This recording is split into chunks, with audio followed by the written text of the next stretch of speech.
A smooth, charismatic voice finds its way to your ears as the scene opens, revealing a firelit room and a comfortable armchair in which I sit. Hello, and welcome to Inconceivable Tales, written and narrated by Alex Treat.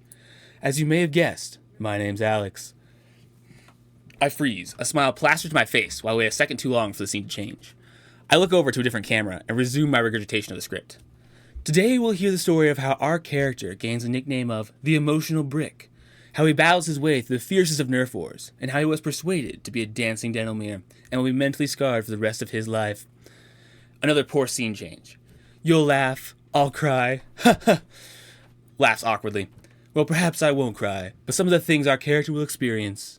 My eyes glaze over, and you can almost see the trauma I'm reliving. I subtly shake my head and focus in on the camera, smiling with renewed vigor. Yes, this will be a story you don't want to miss. So sit back and curl up beneath a warm blanket as you listen to yet another episode of Inconceivable Tales. Takes a sip from his steaming mug as the scene fades. Cut! A much more scraggly and frustrated looking me comes onto the scene. I look at the other me and glare at him. If you aren't disgraced Alex kind, I don't know what is. Clenches his fists. Get off my set. Now. The other Alex gathers up his dress-like robe and leaves quickly. My eyes follow him as he leaves before I turn to the camera. Here's the deal. Concerning coming to New Zealand, I don't think it's going to go through. There are three main reasons why. The first is I have my ENTJ friend, and possibly another friend joining him, who's already planning to come here this summer and has been for quite some time. So if I went to New Zealand, he would come to America right around the same time, and that would be like a bit of a waste. Second, I have a total of about 4 years of college still before me, and I'm almost certain once I leave CEC, I'll be doing actual college, then I won't be able to come to New Zealand, because it'll be way too poor. So if I came this summer, that would mean it'd be a full 3.5 years before I could come again. But if I come next summer, it will only be 2.5. So I think waiting spaces things out better. Third, I may or may not be 100% poor at the moment. I could maybe afford the ticket over and back, but I couldn't do much else. So I figure it would be probably best for me to go next summer, my summer that is, so I would hopefully have a bit more cash by then. So basically, I still really want to come over, and I plan on doing so. Oh, wait. But I think it'd be best if I would wait, given the circumstances. So yeah, that's what's happening. If it crushed any dreams, I'm 100% sorry. Nope, I said 1% sorry. So yeah, I really do want to see you guys, but I think that postponing for another year is probably the best course of action. Now, on to life. I was still on my way back from California when I finished my last live email, so upon doing so, I promptly went to bed. The next day we drove for like 10 hours, waves a tiny little flag unenthusiastically, woohoo. And during that time, I finished reading a giant article by St. Athanasius and responded to a lot of emails I was behind on. Also, at the tail end of that drive, I received a text from Deep Voice Noah asking me if I would help him make a music video. I promptly responded there would be basically nothing in that idea that sounded appealing to me, and I had no strong desire to be a backup dancer. Ever. He then, which I will credit him for being crafty, decided to make the request less extreme by merely asking if I'd be willing to be a backup dancer just in case the other person he was asking couldn't do it. I very begrudgingly agreed to the said request when he added in the promise of free food. I made it explicitly clear that I was willing to do this 80% for his sake and 20% for the food's sake, and there was 0% of my desire to be a backup dancer. And I would like to point out, he did not mention that I would be a backup dancer in a dental mirror costume. That fact conveniently seemed to slip his mind during the whole conversation, though he also texted Ben, so I learned about it that way. So lo and behold, the person I was a backup for just happened to not be able to make it. And so I was told I scored the once-in-a-lifetime opportunity to be a dental mirror, which I was clearly thrilled about. Now, I will say I did have one alternative motivation for this whole thing, other than selflessly, sacrificing my dignity on Noah's behalf or getting free food. See, I've never partaken in any sort of dancing music video, and, it seemed clear to me that I would thoroughly hate it. However, being the self-improving guy that I am, I figured that maybe, just maybe, it wouldn't be as bad as it seems, and I would learn something about myself. So, I might as well give it a shot. So yeah, on my way home, I agreed to be a backup dancer for Noah, blissfully unaware of the horrors that would await me. But before I died internally, I got home! Actually, it was odd how much I liked being home. It's funny how you take personal space for granted sometimes. Anyway, it was great to be home. And even though we were all pretty sleep deprived, Mom and Dad did one last, after mini Christmas in which they gave us each a gift. I got an NASB Study Bible, which I'm actually pretty stoked about, so that was cool. But yeah, I then promptly crashed, and happy to be in my own bed. The next morning started early, 6:30 a.m. early, which, as anyone who's been on a 10-hour road trip knows, that is not the hour you desire to wake up after aforementioned road trip. But nevertheless, I got up, dressed in all black, and drove to Noah's house. Well, I think it was actually his wife's parents' house, but who cares. He then fed me some steak and eggs for breakfast, probably in an attempt to try and appease me, but in all honesty, it worked. Have you ever had steak and eggs for breakfast? I hadn't until then, but man, it's pretty darn good. Anyway, we did a bit of practice, in which I donned the dental mirror costume, and it felt as undignified as the costume looked. Then we drove over to this empty theater they had rented out to film a music video. What ensued may honestly be called death. See, they were filming this Mary Poppins parody about bad breath. Need I say more? And I was commanded to smile and dance enthusiastically in the background. Well, for the first hour or so, I tried to smile genuinely, and I gave it my best shot. But after that point, I gave up trying to even look genuine, and, tried to force my face in that dreaded shape. Seriously, I could not even fake having a good time. I think it was just apparent I hated this so much. But, in all honesty, it wasn't as bad as I thought it was going to be. It was much, much worse. Yeah, I'm never going to do anything like that again. I've honestly tried it, and I can honestly say it was extremely draining and very, very minimally fun. And I don't even get to, cash out on my free food because I had a doctor's appointment I had to go to. Shakes his head. Why did I do it? But hey, I suppose it was character building.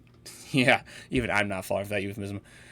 Anyway, I survived that traumatic experience, and I really hope that none of you ever have to see that video. Ever. I then drove to my doctor's appointment, in which I got needles plunged into me and dead viruses pumped into my veins. Fun. And then when I got home, I did a family movie night where we watched the Detective Pikachu movie, which was questionable at best. And then I spent a solid 2 hours trying to get our internet router to work. After I finally gave up, Ben just sat down beside the router in the dark, and we took turns, alternatively staring at the flickering lights and turning the router on and off. It was pretty fun, actually. We just sat there in the dark on the floor and stared at the router as he willed the router to give us internet sustenance. Unfortunately, the router gods were not smiling upon him, and they failed to answer his prayers. The next day, I went over to Braden's house, and me and him and his two brothers played Smash Bros. For 5 hours. Later that night, I spent some time with Dad, and while we were going to play ping pong, it turned out the places we could play wouldn't let us, so I ended up just driving around and we talked.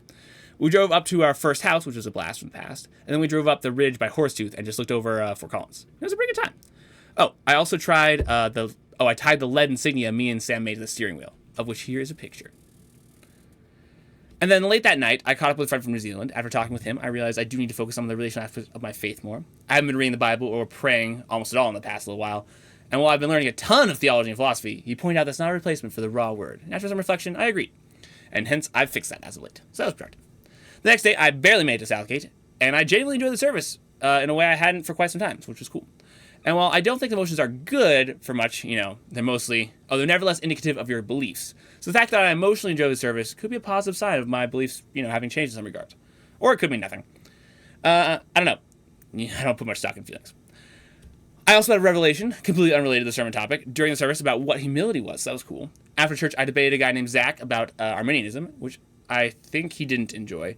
And Lunch Bunch consisted of fitting 20 people around the normal table, which didn't really work, but here's a picture.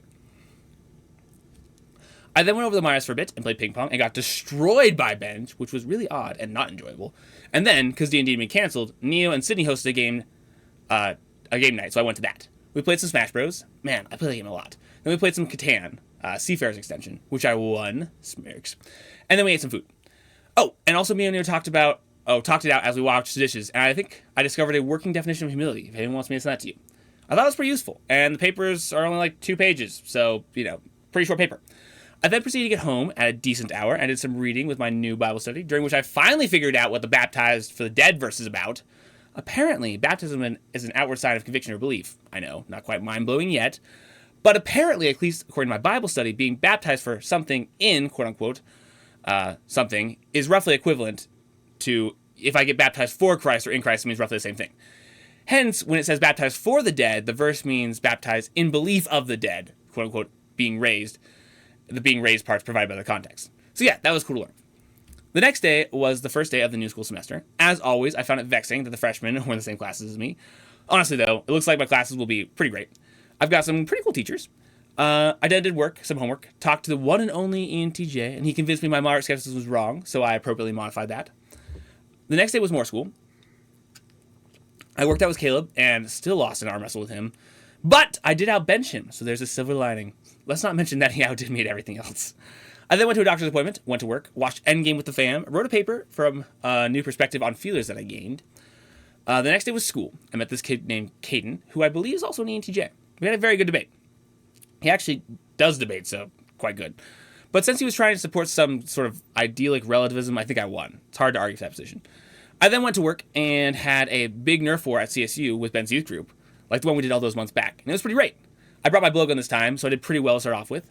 So the first 2 rounds were rounds where whoever you tagged on your team, and because blowguns were insanely accurate and have really good range, I was able to win both of the first rounds.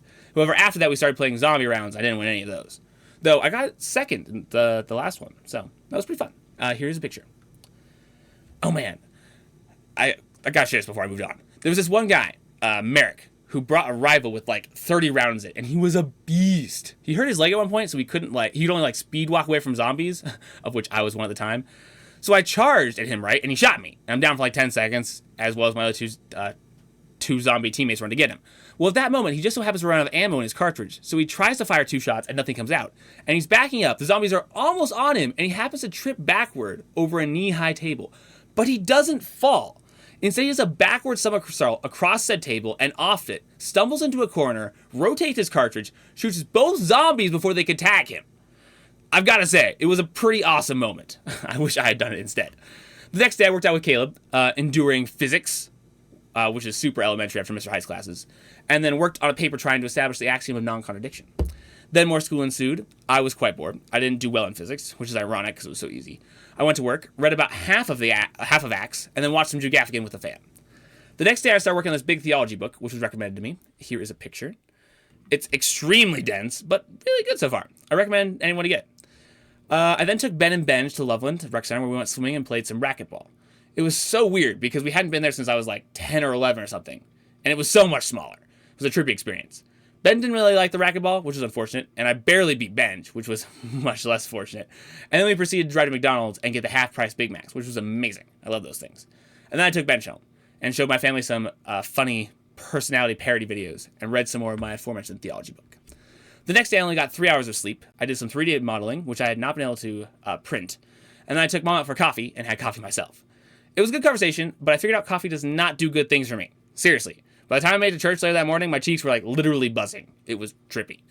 I then had lunch at church, went to Neo's, in which our D&D party split up due to moral disagreements. My character is morally astute, while the rest of the party, not so much. We did Bible study and had debate about whether true altruism was actually possible for humans, and then I helped with the dishes. The next day I debated with Caden about his epistemological views. Epistemology is a philosophy word meaning concerning knowledge, by the way. I also talked with this girl named Alex, who I thought was an IFJ, but turns out to be an ISTP. So good to know I literally couldn't have been more wrong. Oh, and I also got home from school that day, and Grammarly sent me an email about how many words they had spell checked, and this is the number. 2,188,572. Meaning I've written over 2 million words in the last 2 years. And I don't have Grammarly for Google Docs, so I think that actually excludes all papers. Isn't that crazy? Not patting myself on the back at all, but like, I'm a writing beast. And of course it's possible, like, copy and paste and stuff that wasn't mine, and they checked that for spelling. And my life FD emails do get sent out twice, so those could, skew the true word count. But I still think that's pretty impressive. I then had to work, and after that I proceeded to meet up with some guys at Qdoba, and we talked for like a solid 5 hours, so that was pretty good. The conversation degraded, though, as the night wore on, but it was still totally worth it. Also, I was deemed an emotional brick, so sarcasm aside, I'm genuinely stoked about that. The next day, I debated more epistemology with Caden, and that was a good debate. I then proceeded to talk to Charity and her friend Emma about my thoughts on evolutionary creationism, which proved to be a mistake. Next, I went to work, and after that, I proceeded to hang out with a sleep-deprived Josiah, which was so-so. The next day was school. I worked on my paper on the fundamental axiom of philosophy, went to work, and then youth group, and then played a lot of In the Air 9 Square, which was fun. The next day was more school. I had debates with Alex, the ISTP, and decided I would stop listening to Pints with Aquinas, the podcast I listen to every episode of. Yeah, I think I've learned basically everything that's of substance there. And I also wrote a paper refuting skepticism and relativism, which I shared with Caden. The next day after that, having set up some prayers toward heaven for good debating skills, I then did amazingly when talking with both Caden and Alex, who are both atheists. First off, I got Caden to admit he's wrong concerning certain idyllic relativistic view. And I would know, it's really hard to get any NTJ to admit they're wrong.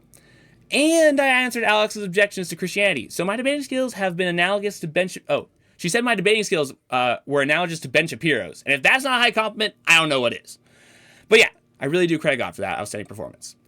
Later that day I had work, which was average. And then I went to Joe's house for a part of sorts. It was pretty good. No deep conversations, so I was sad. But we all did an IQ test in which both Caleb and Joe beat my score by 1 question. So that was vexing. And we played some other games, but mostly this game called Munchkins till late. It was questionable, but not all that bad. The next day, I read some more of my theology book, played some ping pong with Dad, wrote 2 papers that comprised an arguments for God's existence together, and then watched some Father Brown with the fam, and read some more of my theology book. Oh, and I also caught up with a friend from New Zealand, so that was good. Yesterday was church, where this lady shared testimony being cured from serious cancer. I hope to get the official documents from her. And then word got out that I'm an evolutionary creationist, so that was fun. Because, as we all know, that issue isn't divisive at all.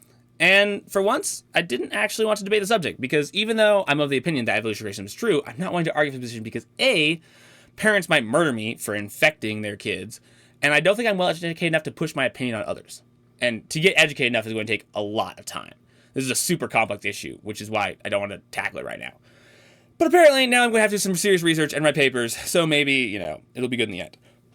I then proceeded to read a few articles on the subject, and I went to Neo's house for a game night and D&D that was once again canceled. We played some Smash Bros, big surprise, and this weird card game called Elixir, which was fairly fun. We ate some food, did a pseudo-Bible study, where we basically just talked about the Bible-related things, and then played some more Smash Bros and went to bed around 1:30 a.m. Oh, and I also got some new rollerblades, because I left my old ones in California, so that was pretty nice. So yeah, that brings us to today, where I've spent the last 4 hours writing this email, and this episode of Inconceivable Tales is complete. As always, if you get the chance, catch me up in real life, and it's cool to talk to you guys. Bye.